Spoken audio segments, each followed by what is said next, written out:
Hello everyone, welcome to Ramakesh tutorial. Today I will discuss solving quadratic equations using completing the square. सबसे पहले एक quadratic equation consider करते हैं. चलिए, जो स्टैंडर्ड फॉर्म में क्वाड्रेटिक इक्वेशन था x square plus b x plus c, वही कंसिडर करते हैं. A x square plus b x plus c equals to 0. इसी को हम लोग सॉल्व करते हैं यूजिंग कंप्लीटिंग द स्क्वायर. तो सबसे पहले आप लोग मेथड समझिएगा. जो स्टेप से मैं अप्लाई कर रहा हूँ वो पहले आप लोग समझिएगा. हाँ, ये स्टेप्स आपको याद रखने की ज़रूरत नहीं है. कैसे ये करना है वो तरीका मैं आगे बताऊँगा, लेकिन अभी मैं सिर्फ स्टेप्स को फॉलो कर रहा हूँ. ओके, तो सबसे पहले क्या कीजिए, ये जो एक्स स्क्वायर का कोफिशिएंट है ए, इससे हर एक टर्म को डिवाइड किया जाए.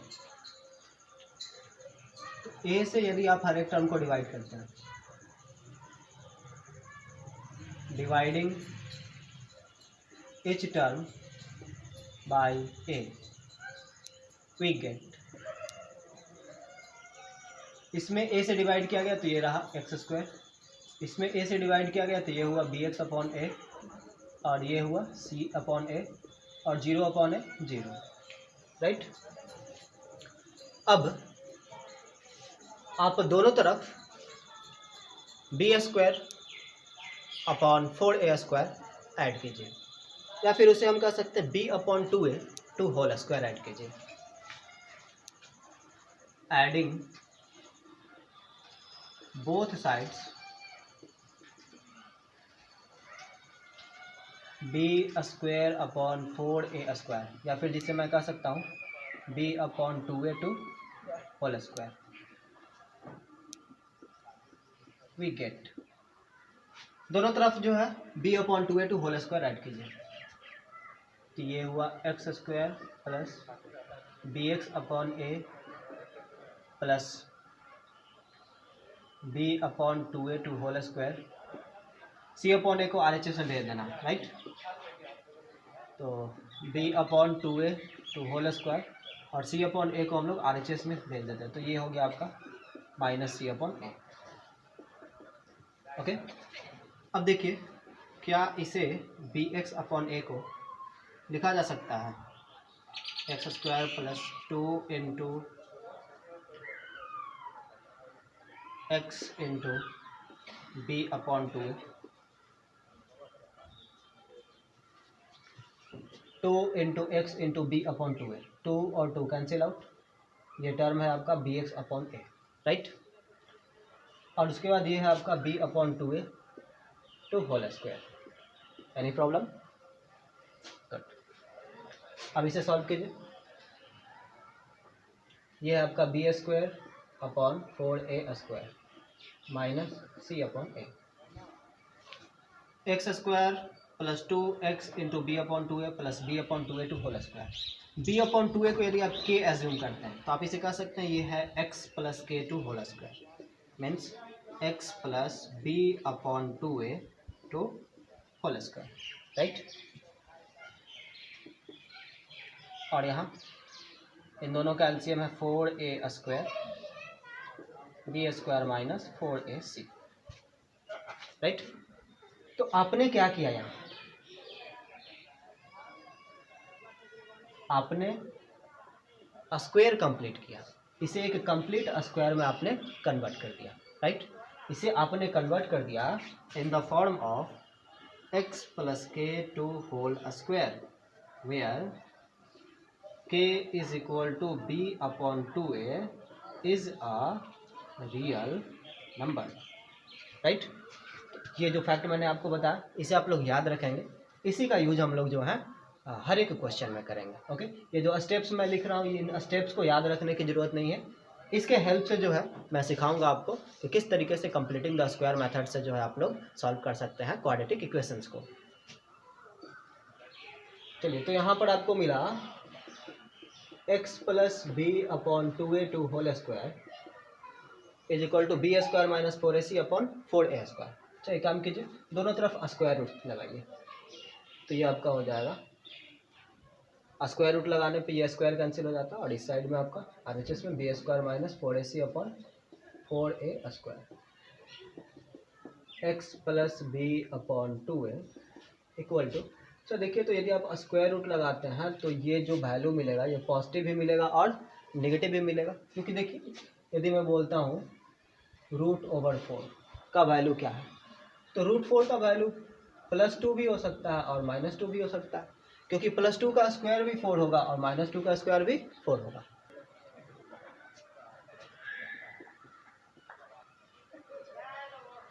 अब ये हो गया √b² माइनस 4ac अपॉन 4 का स्क्वायर रूट 2 और a स्क्वायर का square root a x equal -b upon 2a plus minus √b² minus 4ac upon 2a। यहाँ से x इज इक्वल टू आपको मिलता है -b plus minus √b² minus 4ac upon 2। तो इस क्वाड्रेटिक इक्वेशन के जो है दो रूट्स हुए, एक हुआ आपका -b plus √b² minus 4ac upon 2a और दूसरा रूट हुआ -b minus √b² minus 4ac upon 2a। और ये आपने सॉल्व किया कंप्लीटिंग दी स्क्वायर मेथड से। अब कुछ क्वेश्चन लेकर के जो है इसके हेल्प से हम लोग सॉल्व करते हैं। तो हमने यहाँ 4 क्वाड्रेटिक इक्वेशंस लिए हैं, इन्हें कंप्लीटिंग द स्क्वायर मेथड से हम लोग सॉल्व करेंगे। ओके, शुरुआत करते हैं फर्स्ट क्वेश्चन से। फर्स्ट क्वेश्चन है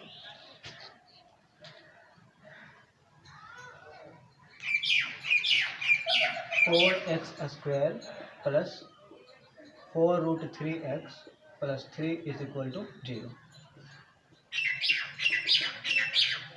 इसे आपको सॉल्व करना है कंप्लीटिंग द स्क्वायर मेथड से, और इस मेथड में आपको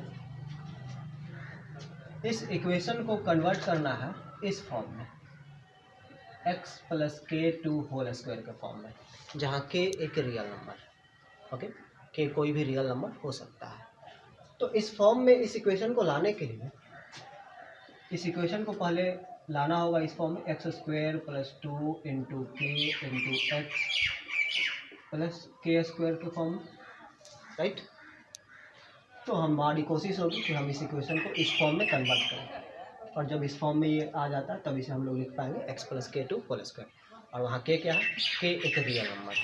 ओके, तो करते हैं। सबसे पहले हमें चाहिए x² का कोफिशिएंट 1 है और यहाँ x² का कोफिशिएंट 4। तो क्या करें, 4 को एलिमिनेट करना होगा। कैसे एलिमिनेट होगा, 4 से हर एक टर्म को डिवाइड कर देते हैं। ओके, तो हर एक टर्म को जो है 4 से डिवाइड कर दिया जाए। Dividing each term by 4 we get, तो यहाँ 4 से डिवाइड किया गया तो ये हो गया x², यहाँ 4 से डिवाइड किया गया तो ये हो गया √3x plus 3/4 is equal to 0।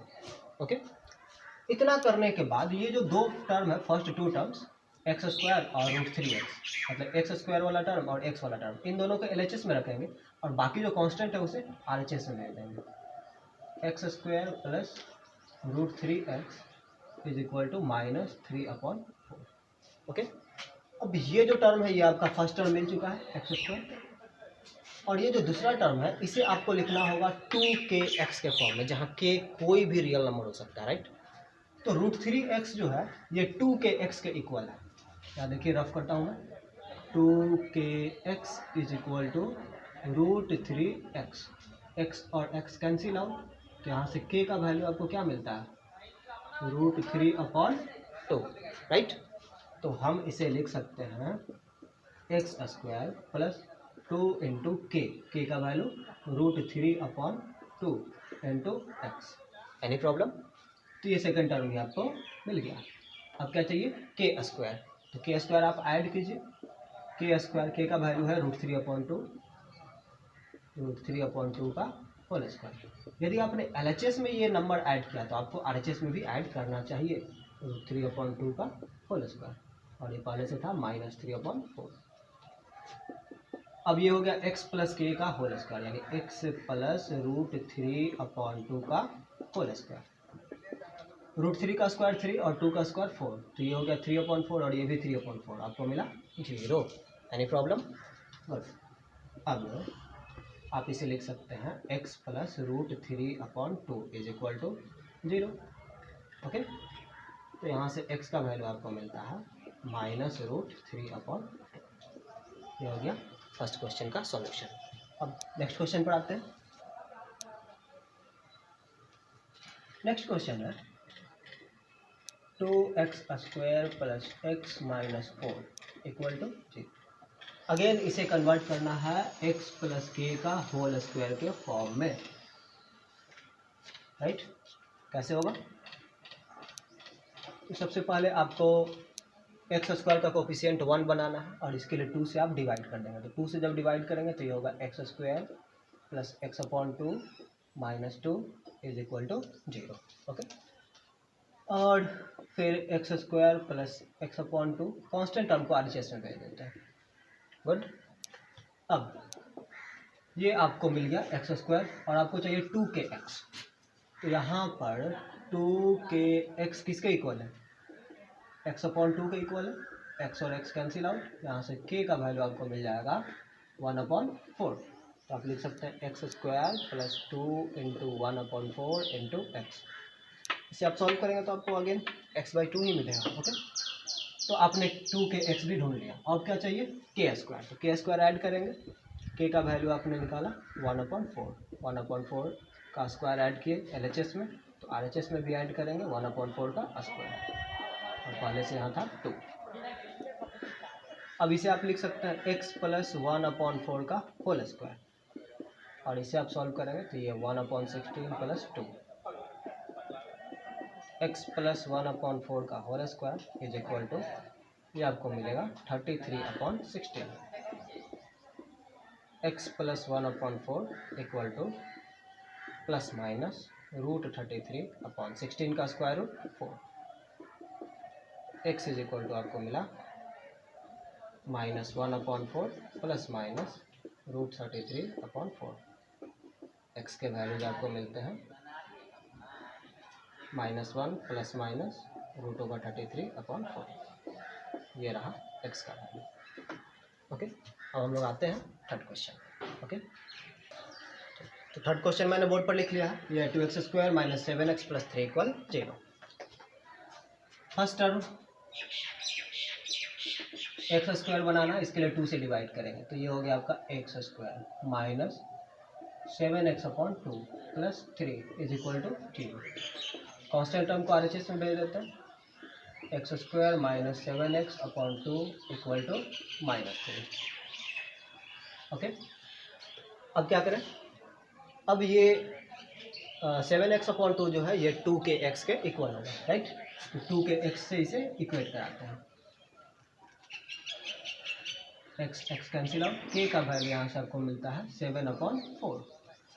तो हम इसे लिख सकते हैं x² माइनस 2 इंटू के का वैल्यू 7/4 इंटू एक्स, और फिर k² आपको लिखना है, तो k का वैल्यू है 7/4 उसका स्क्वायर इज इक्वल टू, यदि आपने LHS में ये नंबर ऐड किया तो RHS में भी ऐड करना होगा, 7/4 टू स्क्वायर माइनस 3। अब ये क्या है? x² plus k² minus 2kx, तो ये हो गया x माइनस k का होल स्क्वायर, ये हो गया 49/16 minus 3, x minus 7/4 to whole square is equal to, ये आप सॉल्व करेंगे तो आपको मिलेगा 1/16। x minus 7/4 equal to plus minus square root दोनों तरफ चलाते हैं, तो ये आपको मिलता है 1/4। x का वैल्यू मिला 7/4 प्लस माइनस 1/4।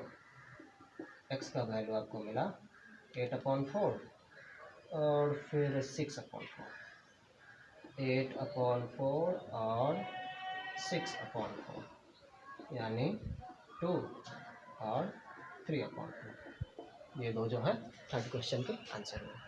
अब आते हैं फोर्थ क्वेश्चन पे। फोर्थ है 2x square plus x plus 4 equal to 0। 2 से डिवाइड करते हैं तो ये आपका हो गया x square plus x upon 2 plus 2 equal to 0। X square plus x upon 2 equal to -2। X square plus 2 into 1/4 into x, लिख सकते हैं इसे 2 into k into x plus k square चाहिए, यानी 1/4 का स्क्वायर। LHS में यदि आपने ये ऐड किया तो RHS में भी ऐड करेंगे। अब ये आपका बन गया x प्लस 1/4 का होल स्क्वायर, और ये हो गया 1/16 माइनस 2। x प्लस 1/4 का whole square is equal to, ये आपको मिला -31/16। तो फिर x plus 1/4 is equal to root over -31/16। ये तो प्रॉब्लम है, ऐसा नंबर तो कोई एग्जिस्ट करता ही नहीं है, ये रियल नंबर नहीं है। ओके, तो इस कारण से इस क्वाड्रेटिक इक्वेशन का कोई रियल सॉल्यूशन नहीं होगा। इस क्वाड्रेटिक इक्वेशन का कोई रियल सॉल्यूशन नहीं होगा। तो देखिए, अब तक ये बात मैंने आपको नहीं बताया था। क्वाड्रेटिक इक्वेशंस को फैक्टराइजेशन मेथड से सॉल्व किया जा सकता है, लेकिन सभी क्वाड्रेटिक इक्वेशन को नहीं, क्योंकि कुछ क्वाड्रेटिक इक्वेशंस को फैक्टराइजेशन मेथड से सॉल्व करना मुश्किल होता है, उनको फैक्टराइज करना पॉसिबल नहीं होता है। हाँ, लेकिन उनके सॉल्यूशन, उनके रियल सॉल्यूशन एग्जिस्ट करते हैं। और कुछ क्वाड्रेटिक इक्वेशंस ऐसे भी होते हैं जिनके रियल सॉल्यूशंस, उनके रियल रूट्स एग्जिस्ट नहीं करते हैं, जैसा कि अब किस क्वाड्रेटिक इक्वेशन का रियल रूट एग्जिस्ट करता है, किस क्वाड्रेटिक इक्वेशन के रियल रूट्स एग्जिस्ट नहीं करते हैं, इसके बारे में हमें कैसे पता चलेगा। तो फर्स्ट आज के क्लास में मैंने क्वेश्चन किया था x square plus b x plus c is equal to 0। इसका जो रिजल्ट मिला था उस पर आता है। इसके दो रूट्स थे, x is equal to -b plus minus root over b square minus 4ac upon 2a। यहाँ पर ये टर्म देखिए आप, root over b square minus 4ac, यही आपको बता देता है कि क्वाड्रेटिक इक्वेशन के रियल सॉल्यूशन एग्जिस्ट करते हैं या नहीं। यदि बी स्क्वायर माइनस 4ac का वैल्यू निगेटिव होगा, जैसे कि यहाँ पर हुआ, राइट, तो फिर नो रियल सॉल्यूशन। और यदि बी स्क्वायर माइनस 4ac का वैल्यू 0 हुआ या फिर पॉजिटिव हुआ तो सॉल्यूशंस एग्जिस्ट करेंगे। तो आज के बाद आप जब भी इस तरह से क्वाड्रेटिक इक्वेशंस को सॉल्व करेंगे तो सॉल्व करने से पहले आप चेक करेंगे कि उसके रूट्स एग्जिस्ट करते हैं या नहीं करते हैं। और चेक करने के लिए क्या करना है आपको कैलकुलेट करना है बी स्क्वायर माइनस 4ac का वैल्यू। यदि इसका वैल्यू ग्रेटर देन और इक्वल टू 0 मिलता है, b square minus 4ac is greater than और इक्वल टू 0, तब रियल रूट्स एग्जिस्ट करते हैं। ओके, और यदि बी स्क्वायर माइनस 4ac का वैल्यू निगेटिव मिलता है, यानी लेस देन 0 मिलता है, तो इसका मतलब रियल रूट्स एग्जिस्ट नहीं करते हैं, उसका सॉल्यूशन करने की ज़रूरत आपको नहीं है। ओके, तो इसके बाद हम लोग आते हैं नेक्स्ट टॉपिक पर, नेचर ऑफ रूट्स। रूट्स का मतलब आप लोग जानते हैं सॉल्यूशंस, तो हमें पढ़ना है nature of roots. Nature of roots of quadratic equation.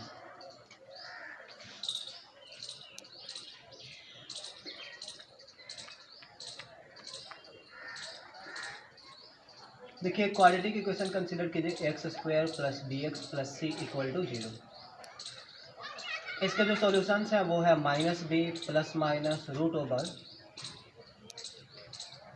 एक बार मैं अलग अलग लेता हूँ, B square minus 4ac upon 2a, और दूसरा है -b minus root over b square minus 4ac upon 2। तो रूट्स एग्जिस्ट तब करेंगे जब B square minus 4ac positive हो या फिर 0। बी स्क्वायर माइनस 4ac को हम लोग कहते हैं डिस्क्रिमिनांट, डी से डिनोट किया जाता है। Okay, B square minus 4ac को हम लोग कहते हैं डिस्क्रिमिनांट, और इसे डी से डिनोट किया जाता है। अब यदि डी ग्रेटर देन 0, तब two real and distinct, distinct मतलब अलग अलग रूट्स जो है वो एग्जिस्ट करते हैं। कौन कौन से होंगे? वो होगा minus b plus root over b square minus 4ac upon 2a और minus b minus root over b square minus 4ac upon 2a। यदि d इक्वल टू 0 है तो ये दोनों तो सेम है, तो आपको मिलेगा minus b upon 2a minus b upon 2a। तो आपको दो रूट मिला लेकिन दोनों इक्वल है। Two real and equal roots exist. और यदि d लेस देन 0 हो, नो रियल रूट्स। तो ये है आपका नेचर ऑफ रूट्स। तो आज के क्लास में इतना ही। Thank you.